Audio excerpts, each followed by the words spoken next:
അടിമത്തത്തിൻ്റെയും ചങ്ങലകളാൽ ബന്ധിക്കപ്പെട്ട ഒരു വലിയ ജനസമൂഹത്തിൻ്റെ നിലവിളിയുടെ പ്രത്യുത്തരമാണ് രക്ഷകന്റെ ജനനം. തലമുറകളായുള്ള അവരുടെ കാത്തിരിപ്പ് ബേത്ലഹേമിലെ നീതിസൂര്യനായി അവതരിച്ചപ്പോൾ മാലാഖാവൃന്ദം ഏറ്റുപാടിയ ഒരു മനോഹര ഗീതമുണ്ട്. വിശുദ്ധ ലൂക്കാ സുവിശേഷകൻ 2-ാം അധ്യായം 14-ാം വാക്യത്തിലൂടെ നമ്മെ ഓർമ്മപ്പെടുത്തുകയും സമാധാനത്തിൽ ദൈവകൃപയിൽ നിറയപ്പെടുന്നവരാകാൻ നമ്മെ ക്ഷണിക്കുകയും ചെയ്യുന്ന തിരുവചനം. അത്യുന്നതങ്ങളിൽ ദൈവത്തിന് മഹത്വം, ഭൂമിയിൽ ദൈവകൃപ ലഭിച്ചവർക്ക് സമാധാനം. പ്രിയമുള്ളവരെ, സ്നേഹത്തിൻ്റെയും സമാധാനത്തിൻ്റെയും പ്രതീക്ഷയുടെയും ഒരു ക്രിസ്തുമസ് കൂടി വരവായി.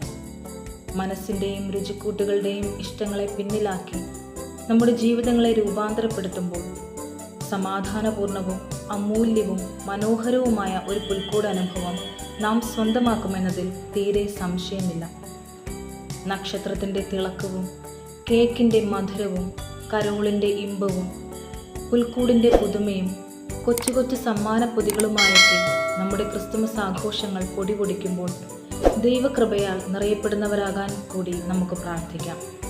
കാരണം ദൈവകൃപ ലഭിച്ചവർക്കാണ് ഉണ്ണിയേശുവിൻ്റെ ജനനം നേരിട്ട് തങ്ങളുടെ കണ്ണുകൾ കൊണ്ട് കാണുവാനും ഹൃദയം കൊണ്ട് ആരാധിക്കുവാനും തങ്ങൾക്ക് അമൂല്യമായവ ഉണ്ണിയേശുവിനായി സമ്മാനിക്കുവാനും സാധിച്ചത്. ക്രിസ്തുമസിനായുള്ള ഈ ഒരുക്കത്തിൻ്റെ നാളുകളിൽ ഭൂമിയിലെ മനുഷ്യരെല്ലാവരും നമ്മോടൊപ്പം തന്നെ ദൈവകൃപയാൽ നിറയപ്പെടുന്നവരാകാനും അതുവഴി ഭൂമിയിൽ സമാധാനം അനുഭവിക്കുന്നവരും സമാധാനം പങ്കുവയ്ക്കുന്നവരുമാകുവാനും സർവശക്തൻ ഇടയാക്കട്ടെ.